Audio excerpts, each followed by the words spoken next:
Baik, perkenalkan nama saya Dusan Manik dari Prodi Informatika dengan NIM 1124024. Nah, pada saat ini saya akan menjelaskan dari praktikum Malasturut yang ke uh, praktikum Malasturut yang ke-9, yang dimana di sini ada topiknya berupa basic dan advanced sort.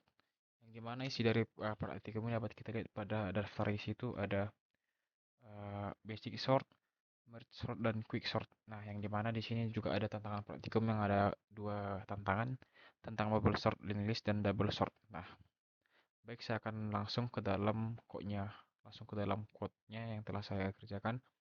Nah, yang pertama itu ada basic sort, yang dimana basic. Nah, pada basic sort itu ada beberapa bagian, yaitu tiga bagian, yang dimana di sini ada bubble sort, selection sort, dan insert sort.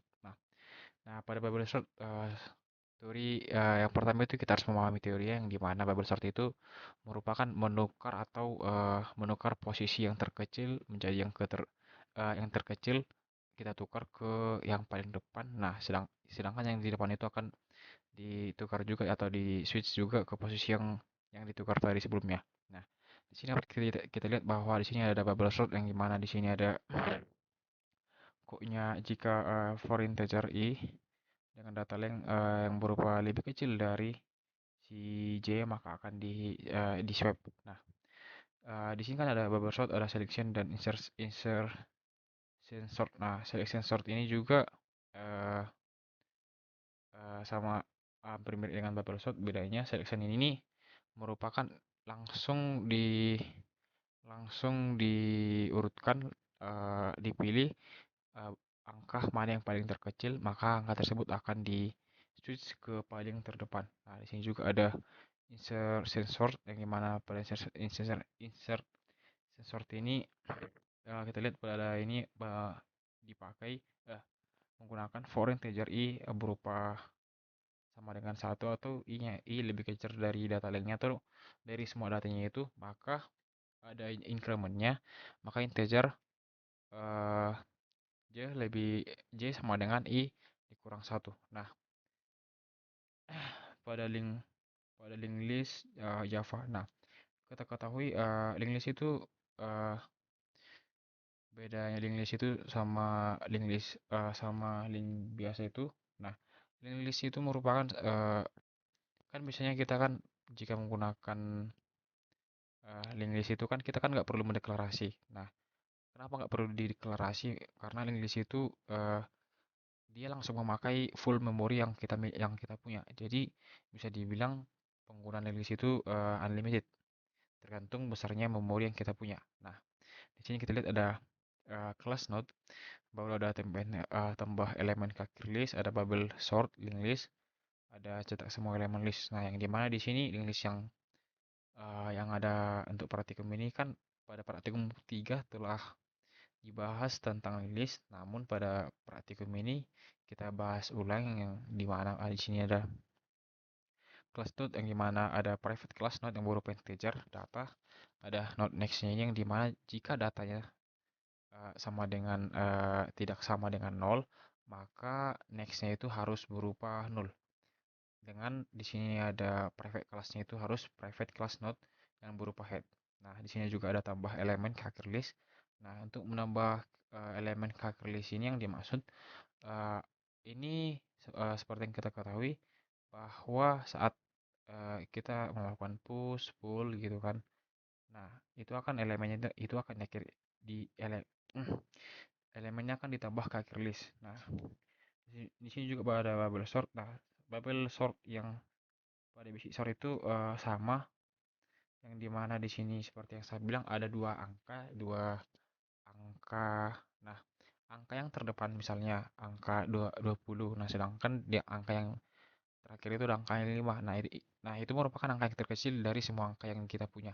Nah, otomatis angka terkecil itu akan ditukar ke angka 20. Nah, posisi si 20 itu akan eh, ditempati di angka 5 tadi. Nah, angka 5 itu akan paling terdepan. Lalu ini ada cetak semua elemen yang dimana di sini akan memberikan luaran yang dimana semua elemen yang telah kita eh, sort atau yang telah kita urutkan itu akan diberikan luaran saat kita compile nantinya. Baru di sini ada merge sort. Nah, merge sort itu apa sih? Nah, eh, perlu kita pahami merge sort itu contohnya kan ada satu ada satu eh, satu array.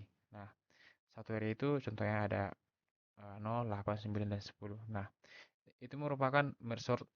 Nah, kalau kita gunakan metode merge sort ini, kita harus membaginya terlebih dulu. Kita bagi sampai ke yang terkecil. Nah, setelah kita bagi, itu kita dapat melakukan sortnya atau pengurutannya. Nah, di sini kita lihat.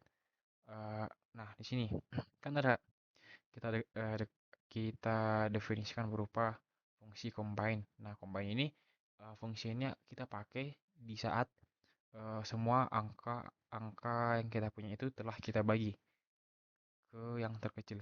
Nah, setelah itu di akhir dari fungsi pada merge sort ini yang telah kita bagi itu akan di-combine lagi. Makanya di sini kita lihat pada code yang terakhir ini ada return combine.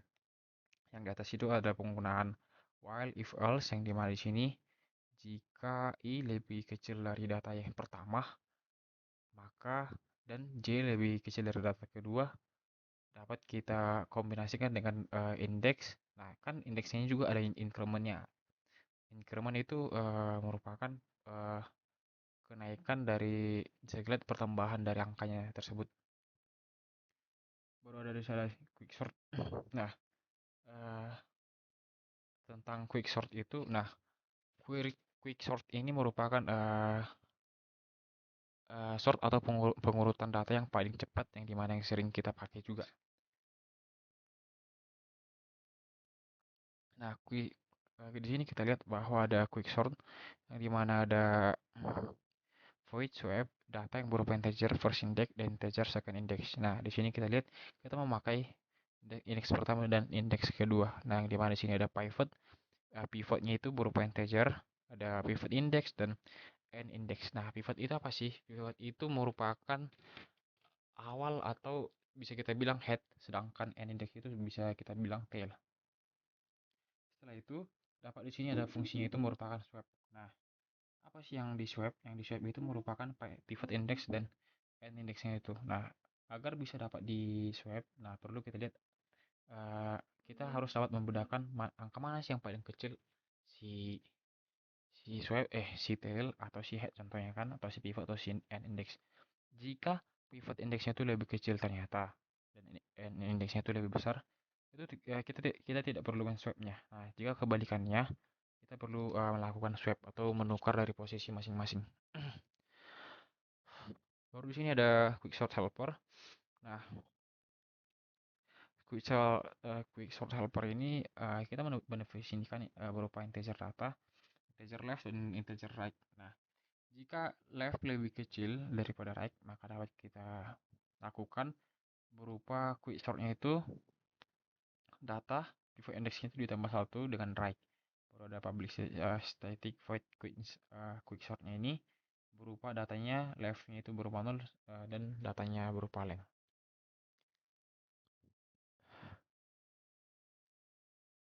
Baru di sini ada student Java. Nah, student Java ini di sini kita hanya mendefinisikan fungsi-fungsinya saja, tetapi untuk code-nya itu ada di student helper.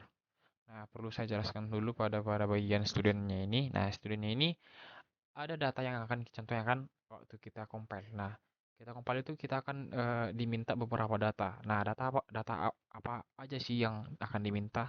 Nah, contohnya ada name, nama, score. Nah, di sini kita definisikan bahwa name itu berupa integer, name itu string, baru nama itu string, sedangkan score itu double. Nah, score itu kenapa sih bisa double? Kan kalau hanya integer itu kan contohnya kita buat inputan 38,5 itu kan tidak bisa. Maka untuk biar bisa lebih spesifik, maka kita menggunakan double. Nah, setelah itu kita masuk ke dalam student helper.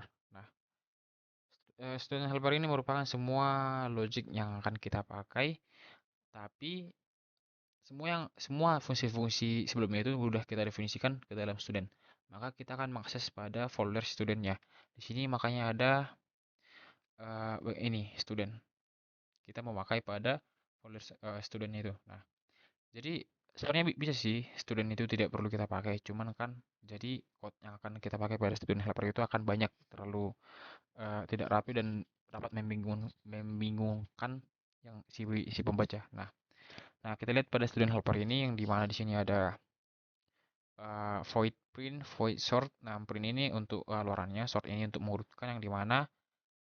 Nah, apa sih yang diurutkan? Nah, kita lihat itu yang diurutkan itu contohnya dari skor. Nah, jika skor si mahasiswanya contohnya lebih besar, nah gini, kan kita pertama kali memberi inputan. Nah, ini contohnya si A, si B, dan si C. Nah, saat kita beri inputan bebas atau random, nah si student helper ini di akhirnya itu akan memberikan atau mengurutkan dari setiap nama mahasiswa, nama mahasiswa dari berdasarkan skornya. Nah, jika misalnya si A skornya lebih kecil, si B skornya lebih besar, dan si C skornya lebih kecil, nah itu akan diurutkan dari yang terkecil dulu. Makanya saat diurutkan A, C, dan B. Nah, di sini kita lihat ini ada pengurutan berdasarkan skor terlebih dahulu. Jika urut sama, nah jika skornya sama maka urutkan berdasarkan nama. Nah, nama yang dimaksud apa sih? Contohnya nama yang di sini eh di sini saya pakai skor sama dengan student J tambah 1.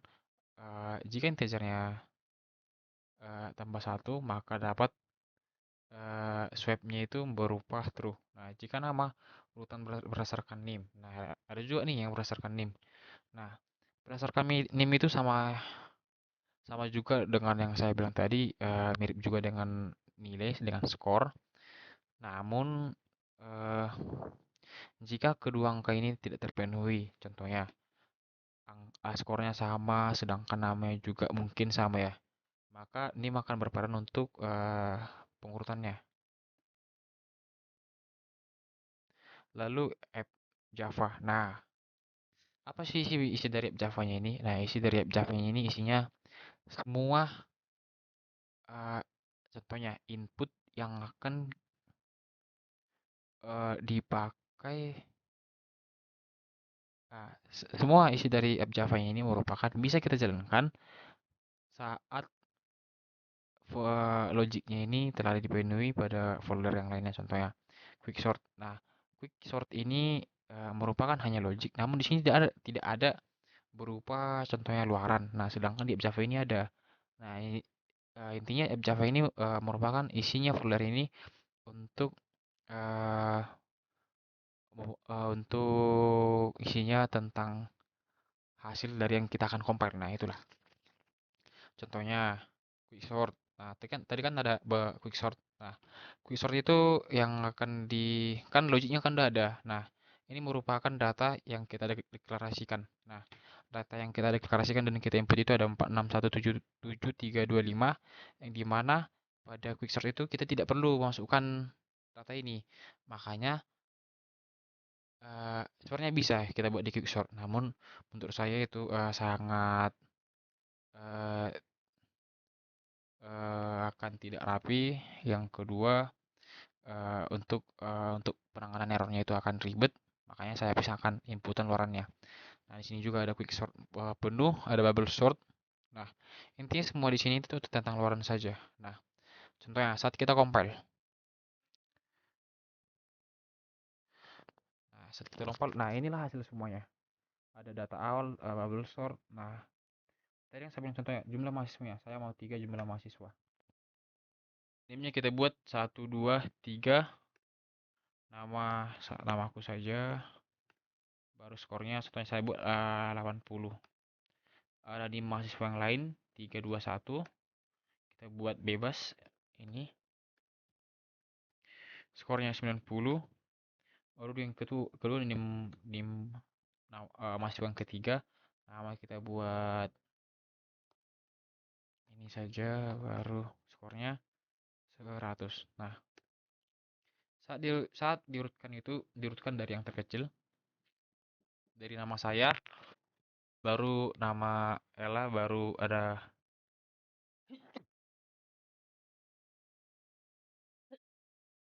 ada nama. Nah, baik, sekian dari penjelasan saya tentang praktikum eh yang kesembilan. Terima kasih.